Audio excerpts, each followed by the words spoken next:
جب برصغیر پاک و ہند میں صلیبی انگریزوں نے تجارت کی آڑ میں داخل ہو کر ایک سازش کے ذریعے مسلمانوں کی 1000 سالہ حکومت کو ختم کرنے کے لیے ناجائز طور پر قبضہ کر لیا تو اس قبضے کے خلاف مسلمانوں کے ایک طبقے نے انگریزوں کے خلاف کھلا اعلان جنگ کر دیا۔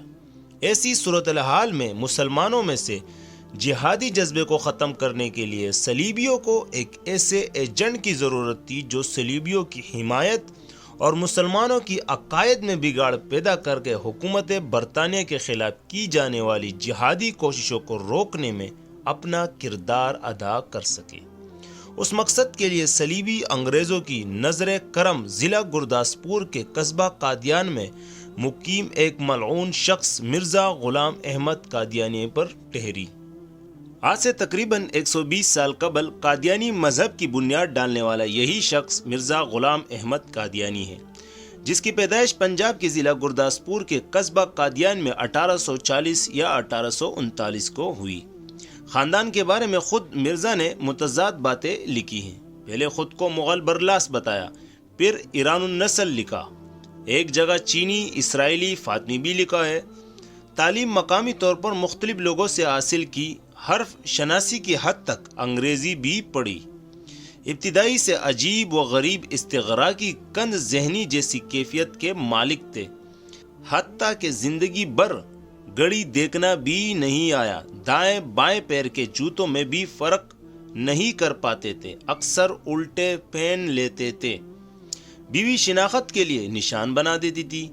ساری زندگی مختلف اور پیچیدہ بیماریوں کا سر درد، ذیابیطس، رات بھر 100 مرتبہ پیشاب آنا، اعصابی و جسمانی کمزوری وغیرہ کا شکار رہے ہیں۔ ان بیماریوں کے علاج کے لیے مختلف دوائیاں، افیم سے بنی گولیاں، برانڈی ملا و مشروب وغیرہ استعمال کرتے رہے ہیں۔ پیشاب کی کثرت کی وجہ سے جیب میں استنجے ڈیلے رکھے رہتے تھے۔ مٹھائی بہت پسند تھی، اس لیے ایک جیب میں گڑ کی ڈلیاں بھی رکھتے تھے۔ کبھی ایسا بھی ہوا کہ مٹی کے بجائے استنجے میں گڑ کا استعمال ہو گیا۔ ابتدا میں زندگی اسرت و تنگی میں گزری، بعد میں عطیات و چندوں کی بدولت فراخی آ گئی، لکھپتی بن گئے۔ 3 لاکھ روپے کی موجودگی کا تو انہوں نے خود اقرار کیا۔ تعلیم مکمل نہیں ہو سکی تو والد کی زمینوں کی نگرانی کرنے لگے۔ پھر گرداسپور عدالت میں 1864 سے 1868 تک یعنی 4 سال تک 15 روپے ماہانہ ملازم رہے ہیں۔ ایسا دائم المریض مستقل اضطراغی کیفیت میں رہنے والا اگر دماغی دباؤ کا شکار ہو کر کچھ بڑی بڑی باتیں اور ناقابل یقین دعوے بھی کرتا رہے تو اس پر اس کا تعجب ہوتا ہے؟ نہیں، ہاں تعجب ان لوگوں پر ضرور ہوتا ہے جو ایسی نیم ذہنوں کو اپنا مقتدی اور پیشوا بنا لیتے ہیں۔ اس میں کچھ تو ہندوستانی نفسیات کا دخل ہے اور کچھ دوسرے عوامل بھی کار فرما ہیں۔ اس کے لیے ہمیں اس زمانے کا تھوڑا سا پس منظر سمجھنا ضروری ہے۔ اس وقت بظاہر انگریز حکومت کے شباب کا دور تھا، مگر دوسری جنگ عظیم کی دمک سنائی دینے لگی تھی۔ ہندوستان میں انگریزوں کے خلاف ماحول بن رہا تھا، انگریزوں کے خلاف ہندوستانی مسلمان ساتھ آ رہے تھے۔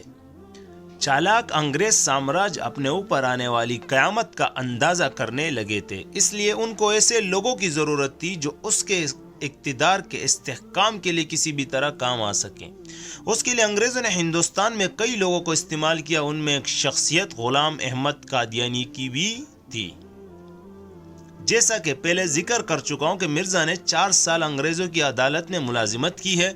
اسی دوران وہاں کے ان کی کئی انگریزوں سے ملاقاتیں ہوتی رہی ہے، تفصیلی گفتگو بھی ہوئی اور تنہائی میں بھی ہوئی ہے۔ اسی وقت انگریزوں نے محسوس کر لیا کہ اس آدمی سے تو کام لیا جا سکتا ہے، چنانچہ اس کے بعد سے انگریز نے مرزا کی شخصیت کو غیر محسوس طریقے پر بڑھاوا دینا شروع کر دیا۔ مرزا کی یہ بھی خوش قسمتی رہی ہے کہ ان کو زندگی میں حکیم نور الدین جیسے ساتھی جو بعد میں ان کے خلیفہ بھی بنے تھے میسر آ گئے، اور مرزا کی موت کے بعد ان کے لڑکے بشیر الدین محمود، ان دونوں نے قادیانیت کو باضابطہ مذہب کی شکل دی۔ مرزا نے اپنی زندگی میں جتنے بھی دعوے کیے ان سب میں حکیم نور الدین کا بھی مشورہ شامل رہتا تھا۔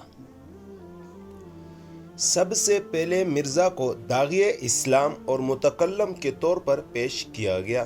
اسلام کی حقانیت پر ان کے مختلف رسائل، مضامین، کتابیں، کچھ ان کے بھی لکھے ہوتے تھے اور کچھ دوسروں سے بھی ان کے نام سے لکھوائے جاتے تھے، جیسے کہ بابا اردو مولوی عبدالحق نے اپنی کتاب چند ہم اثر میں لکھا ہے کہ مرزا کی 5 جلدوں میں شائع ہونے والی مشہور کتاب براہین احمدیہ کا 2/3 حصہ سر سید کے علمی رفیق مولوی چراغ علی کا ترتیب دیا ہوا ہے۔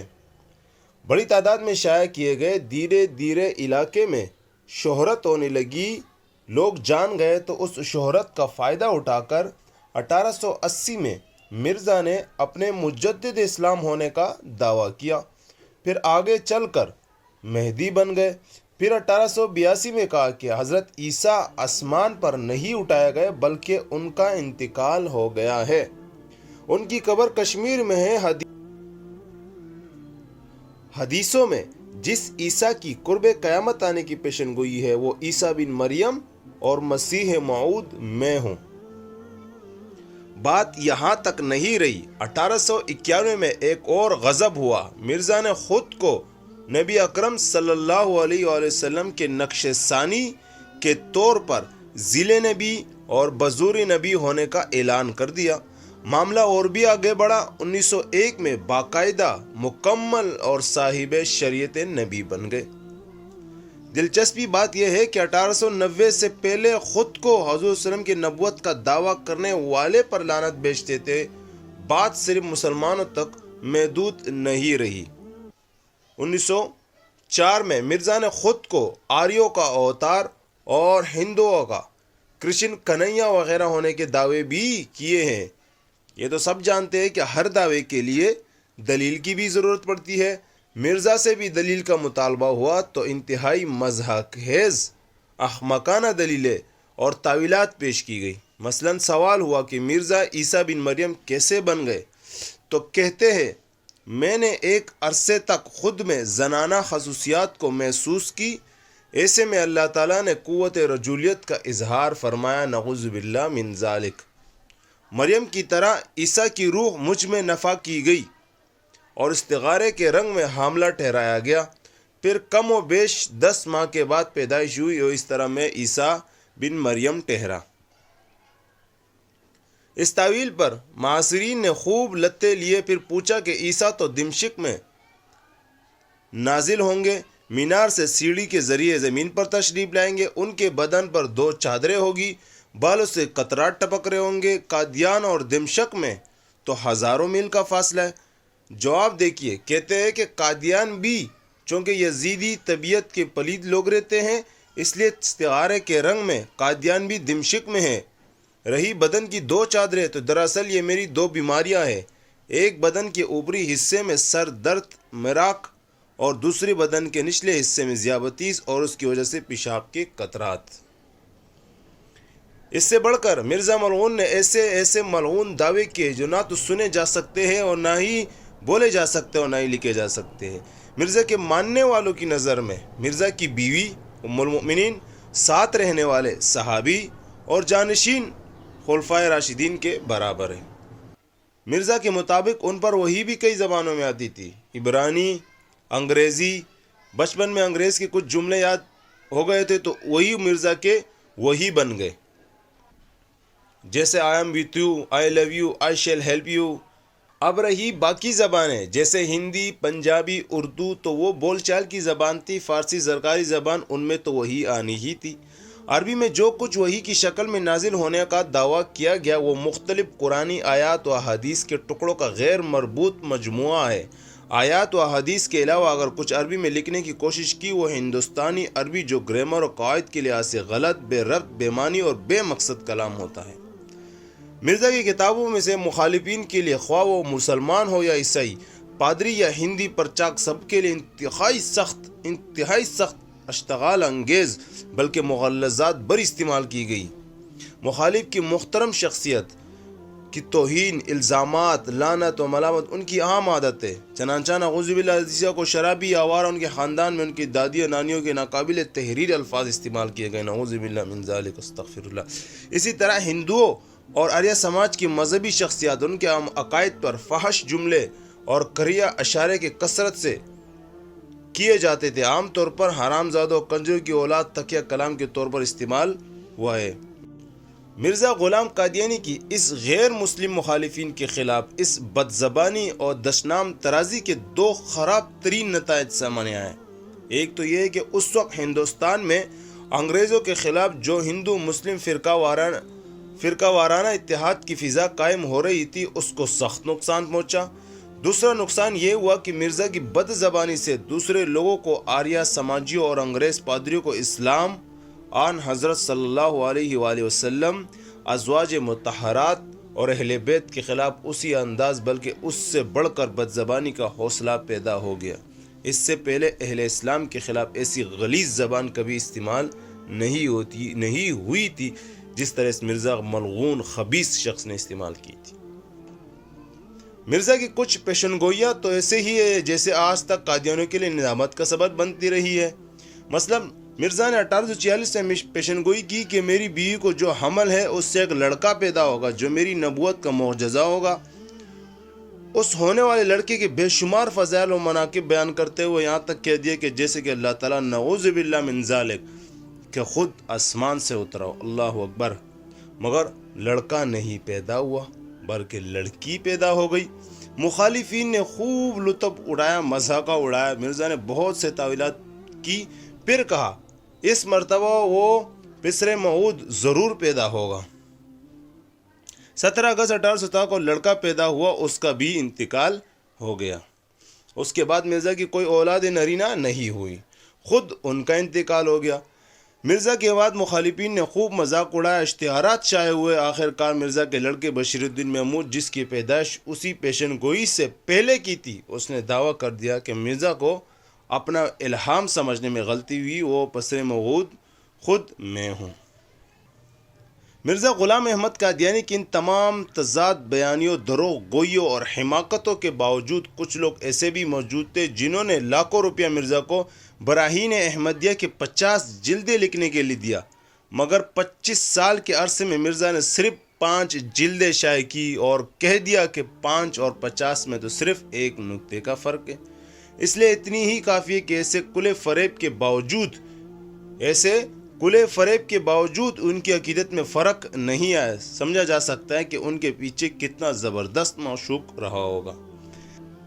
مرزا کے بعد ان خلفاء نے حلقہ وسیع کرنے کا کام پوری پلاننگ کے ساتھ انگریزوں کے تعاون سے شروع کیا اور اپنا سیاسی اور سماجی قد اتنا بلند کر لیا کہ 1931 اور 23 میں جو سرکردہ مسلمانوں پر مشتمل کمیٹی بنائی گئی تھی، جو کشمیر کے لیے کمیٹی بنائی گئی تھی، اس کا دوسرا خلیفہ بشیر الدین محمود اس کا صدر بنایا گیا تھا۔ دوسرے کئی قادیانی بھی اس کے ممبر بنے۔ علامہ اقبال رحمہ اللہ کو بھی اس کا ممبر بنایا گیا۔ علامہ اقبال نے بشیر الدین کی صدارت پر سخت اعتراض کیا اور اس کا نتیجہ یہ ہوا کہ بشیر الدین محمود کو ہٹا کر علامہ محمد اقبال رحمہ اللہ کو صدر بنایا گیا، مگر اس کمیٹی کے قائدین ممبران کمیٹی کی کارروائی میں روڑے اٹکانے لگے۔ اس پر علامہ اقبال احتجاجاً کمیٹی سے مستعفی ہو گئے۔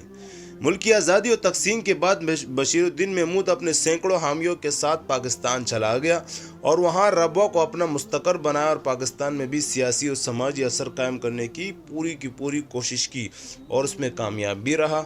وہاں کی افواج اور انتظامیہ میں بڑی تعداد میں قادیانی شامل ہو گئے۔